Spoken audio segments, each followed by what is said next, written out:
اعتراض کرنے والوں کا کام ہی اعتراض کرنا ہے. جیسے فقہ حنفی کی اس بات پر اعتراض کیا جاتا ہے کہ جی فقہ حنفی میں آتا ہے کہ امامت کا زیادہ حقدار وہ شخص ہے جس کے اندر 21 شرائط پائی جائیں، جبکہ ابو مسعود انصاری رضی اللہ تعالیٰ عنہ کی حدیث میں یہ آتا ہے کہ امامت کا زیادہ حقدار وہ شخص ہے جس کے اندر 4 شرائط پائی جائیں. نمبر 1، وہ قرآن زیادہ اچھا پڑھنے والا ہو. نمبر 2، وہ بہت بڑا عالم ہو. نمبر 3، اس نے ہجرت پہلے کی ہو. نمبر 4، اس نے اسلام پہلے قبول کیا ہو. اب اعتراض کرنے والا اعتراض کرتا ہے جی فقہ حنفی نے ان 4 سے ہٹ کے ان کے اندر اضافہ کر دیا ہے، حالانکہ حدیث کے اندر اضافہ موجود نہیں ہے. تو اس طرح یہ لوگوں کو دھوکہ دینے کی کوشش کرتے ہیں کہ دیکھیں فقہ حنفی یہ قرآن و حدیث کے خلاف ہے اور یہ لوگ اپنے اماموں کی اندھی تقلید کرتے ہیں. حالانکہ بات ایسے نہیں ہے، مسئلہ پورا نہیں بتایا جاتا یا صحیح طریقے سے سمجھایا نہیں جاتا، اور ہماری عوام ہے وہ دیکھتی ہے حدیث کے اندر ایک بات آئی ہے تو وہ سمجھتے ہیں شاید واقعتاً ایسے ہی ہے اور فقہ حنفی واقعتاً قرآن و حدیث کے خلاف ہے، حالانکہ بات ایسے نہیں ہوتی. دیکھیں یہاں 2 چیزیں ہیں. ایک یہ ہے کہ امام کو منتخب کرنا، ایک ہے منتخب شدہ امام کے پیچھے نماز پڑھنا. یہ دونوں الگ الگ باتیں ہیں. اس میں تو کسی کا کوئی اختلاف نہیں کہ اگر ایک منتخب شدہ امام ہو یعنی پہلے سے وہ مقرر ہو تو اس سے زیادہ افضل شخص اس کے پیچھے آ جائے تو تب بھی نماز اسی کے پیچھے پڑھی جائے گی، تو وہی امامت کروائے گا. جیسے حاشیہ بخاری کے اندر صفحہ نمبر 107 پر باقاعدہ طور پہ یہ بات موجود ہے کہ سیدنا ابو ہریرہ رضی اللہ تعالیٰ اب صحابی رسول تھے، لیکن وہ مروان ان سے کم درجے کا تھا، لیکن وہ مروان کے پیچھے نماز پڑھتے تھے. اب سیدنا ابو ہریرہ رضی اللہ تعالیٰ افضل تھے مروان سے، لیکن وہ امام منتخب جو تھا وہ مروان تھا، تو لہٰذا اس کے پیچھے نماز پڑھتے تھے. اسی طرح ایک سفر میں نبی اکرم صلی اللہ علیہ وسلم نے عبد الرحمن بن عوف رضی اللہ تعالیٰ عنہ کے پیچھے نماز پڑھی. اب عبد الرحمن بن عوف رضی اللہ عنہ یہ صحابی ہیں، جبکہ نبی اکرم صلی اللہ علیہ وسلم وہ انبیاء کے بھی سردار ہیں. اس کا مطلب ہے کہ اگر وقتی ضرورت کے تحت کسی امام کو منتخب کر دیا جائے یا امام پہلے سے مقرر شدہ ہو تو اس کے پیچھے افضل آدمی اسی کے پیچھے نماز ادا کرے گا، اس میں کسی قسم کا کوئی حرج نہیں ہے. پھر یہ جو کہا جاتا ہے کہ یہ جو امامت کی شرائط ہیں احناف کے نزدیک فقہ حنفی میں 21 ہیں، یہ شرائط نہیں ہیں. علامہ ابن قدامہ حنبلی رحمہ اللہ تعالی نے باقاعدہ طور پر اس کے بارے میں نقل کیا کہ ھذا کلہ تقدیم استحباب ولا تقدیم اشتراط ولا ایجاب، کہ یہ جو شرائط یہ صفات ہیں نا یہ استحباب کے درجے میں ہیں، یہ شرائط کے درجے میں یا وجوب کے درجے میں. شرائط کے متعلق تو قاعدہ یہ ہے کہ اذا وجد الشرط وجد المشروط، اذا فات الشرط فات المشروط. شرط پائی جائے گی تو مشروط پایا جائے گا، شرط فوت ہو جائے گی تو مشروط فوت ہو جائے گا. تو علامہ ابن قدامہ حنبلی رحمہ اللہ تعالیٰ فرماتے ہیں کہ ھذا کلہ تقدیم استحباب ولا تقدیم اشتراط ولا ایجاب، اور آگے یہ بھی کہتے ہیں ولا نعلم فیہ خلافا، ہمیں اس میں آج تک کسی کا اختلاف بھی معلوم نہیں ہوا. اور آگے چل کے نقل کرتے ہیں کہ ولو قدم المفضول، اگر کم افضل والے کو یعنی ایک زیادہ افضل ہے دوسرا کم ہے تو ولو قدم المفضول، اگر مفضول کو مقدم کر دیا جائے تو کان ذالک جائزا، یہ جائز ہے، کوئی حرج نہیں ہے. تو یہ اصل میں امام کو منتخب کرنے کا جو مسئلہ تھا، اس میں جو باتیں نقل کی گئیں وہ صفات ہیں کہ آپ کس شخص کو امام مقرر کریں.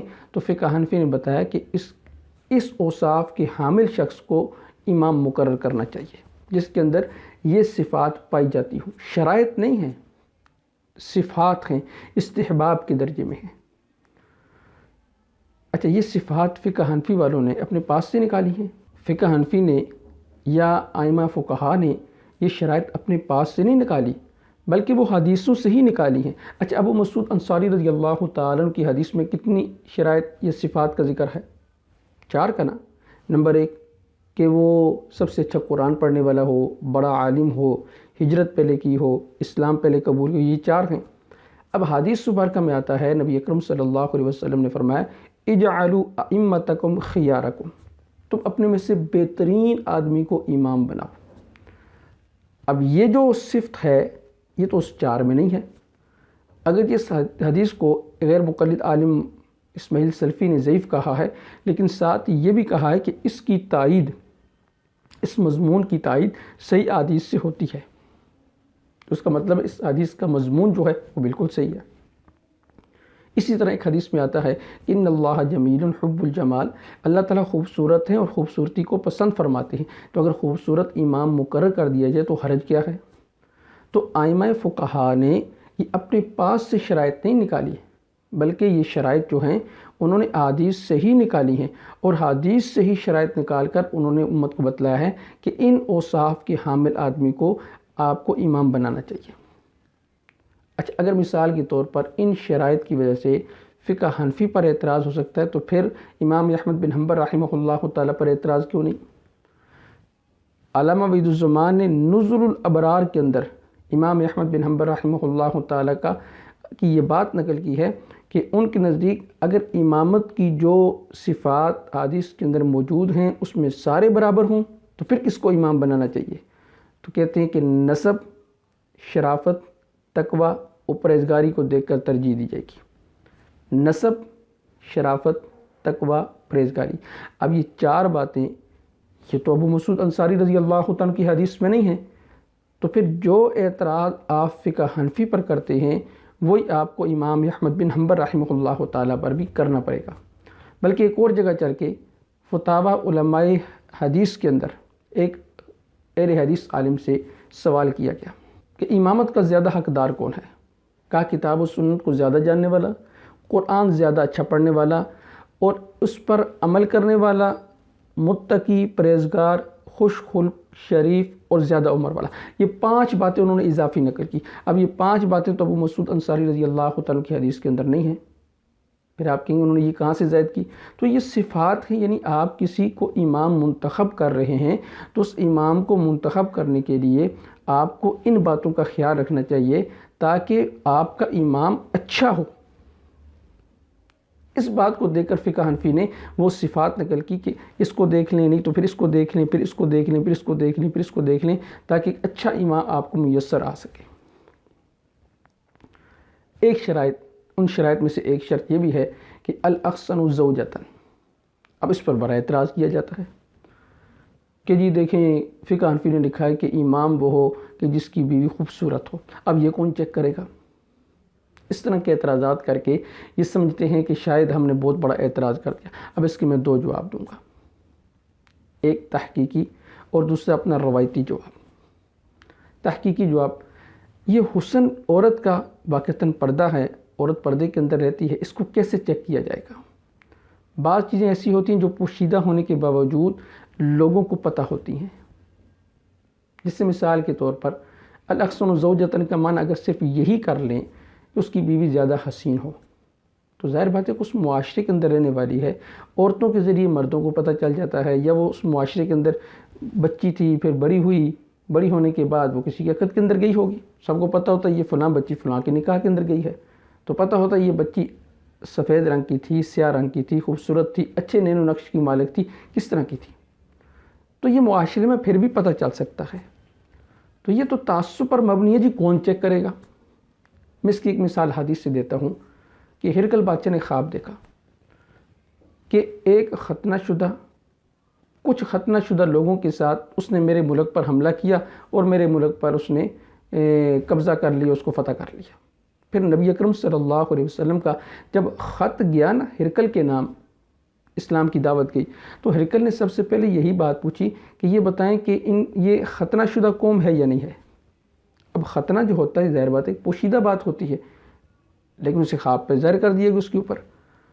تو بعض دفعہ کوئی چیز پوشیدہ ہوتی ہے لیکن اس کے باوجود وہ ظاہر ہو جاتی ہے، عوام کو پتہ ہوتا ہے، لوگوں کو پتہ ہوتا ہے. تو یہ تو میرا تھا تحقیقی جواب. اب میں ایک اپنا روایتی جواب دیتا ہوں. فتاوی نظیریہ کے اندر پوچھا گیا خنثی مشکل کی امامت کے بارے میں کہ خنثی مشکل کی امامت کا کیا حکم ہے. تو اس کے جواب میں یہ کہا گیا کہ خنثی مشکل کو امام مقرر کرنا یا اس کا از خود امام مقرر ہو جانا یہ ناجائز اور نادرست ہے. خنثی مشکل اس شخص کو کہتے ہیں جس کے اندر اعلیٰ رجولیت بھی ہو اور انوثیت بھی ہو، دونوں موجود ہوں یا دونوں ہی نہ ہوں۔ تو کہا کہ خنثی مشکل ہونا یا تو خود اس کے اقرار سے ثابت ہوگا یا مشاہدہ سے، یعنی اعلیٰ رجولیت اور اعلیٰ انوثیت دونوں موجود ہونا یا دونوں میں سے کسی کا نہ ہونا مشاہدے سے معلوم ہوگا۔ اب اگر میں یہاں پر اپنا روایتی جواب دیتے ہوئے یہ جملہ کہہ دوں کہ آپ تو امام کی بیوی کو چیک کر رہے تھے، تو یہاں خنثی مشکل کو امام بنانے کے لیے کون چیک کرے گا؟ ایک جواب اس سے بھی زیادہ سخت ہے جو لغات الحدیث کے اندر موجود ہے، لیکن میں وہ جواب دینا نہیں چاہتا، میرے خیال میں اتنا ہی کافی ہے۔ دوسرا یہ الاحسن زوجتاً کا جو معنی کرتے ہیں کہ اس کی بیوی زیادہ حسین ہو، یہ معنی غلط کرتے ہیں۔ اس کا مطلب یا تو یہ گرامر سے نابلد ہیں یا بس وہ اردو کی پڑھی کتابیں دیکھ کر ان کو آ جاتے ہیں جی کہ اس کی بیوی زیادہ حسین ہو۔ اہل علم جانتے ہیں کہ الاحسن زوجتاً، اس میں الاحسن یہ صیغہ اس میں تفضیل ہے، اور اہل علم جانتے ہیں کہ صیغہ اس میں تفضیل جو ہے یہ صیغہ صفات میں شامل ہے، اسماء صفت، اور ہر صیغہ صفت اپنے موصوف کو چاہتا ہے، پھر آگے عام ہے چاہے وہ مذکور ہو یا محذوف ہو۔ الاحسن یہ صیغہ صفت، اب اس کا موصوف تلاش کریں کہ اس کا موصوف کیا ہے، وہ تو عام ہے چاہے وہ محذوف ہو یا مذکور ہو۔ اور قاعدہ یہ ہے کہ صیغہ اس میں تفضیل جب الف لام کے ساتھ آ جائے تو پھر اس کا جو موصوف ہوتا ہے وہ اس کے مطابق ہوتا ہے۔ الاحسن یہ مذکر ہے تو اس کا موصوف وہ بھی مذکر ہونا چاہیے، تو وہ کیا نکلے گا؟ وہ نکلے گا الامام الاحسن۔ زوجتاً اس کی تمیز بن جائے گا، معنی یہ ہوگا کہ ایسا امام جو زیادہ حسین ہو از روئے بیوی کے، کیا مطلب؟ یعنی اس کا اپنی بیوی کے ساتھ رویہ، اپنی بیوی کے ساتھ تعلق وہ زیادہ اچھا ہو دوسروں کی نسبت۔ اب اس کا ثبوت تو حدیث سے ملتا ہے۔ نبی اکرم صلی اللہ علیہ وسلم نے فرمایا خیارکم لنسائہم، تم میں سے سب سے بہترین وہ ہے جو اپنی عورتوں کے ساتھ سب سے کیا ہو؟ بہتر ہو۔ اور ایک حدیث میں تو یہ بھی آتا ہے کہ میں اپنی عورتوں کے ساتھ، اپنی بیویوں کے ساتھ تم میں سے سب سے زیادہ بہتر ہوں۔ یہ اس کا صحیح معنی بنتا ہے۔ اور اگر آپ کہتے ہیں جی نہیں زوجتاً اس کا موصوف ہے تو دو خرابیاں ہیں۔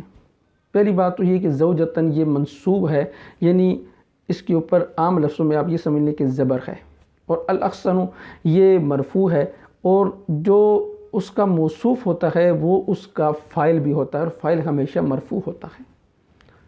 دوسری بات یہ کہ الاحسن مذکر ہے اور زوجتاً مؤنث ہے، تو کیسے بنائیں گے؟ تو الاحسن زوجتاً کا سب سے بہترین معنی یہ ہے کہ وہ اپنی بیوی کے ساتھ حسن سلوک کے اعتبار سے سب سے زیادہ بہتر ہو، یہ اس کا معنی بنتا تھا۔ اب کھینچ کھانچ اس کا معنی کہاں لے گے؟ اس کا معنی یہ لے گے جس کی بیوی زیادہ حسین ہو۔ تو یہ صرف اعتراضات ہیں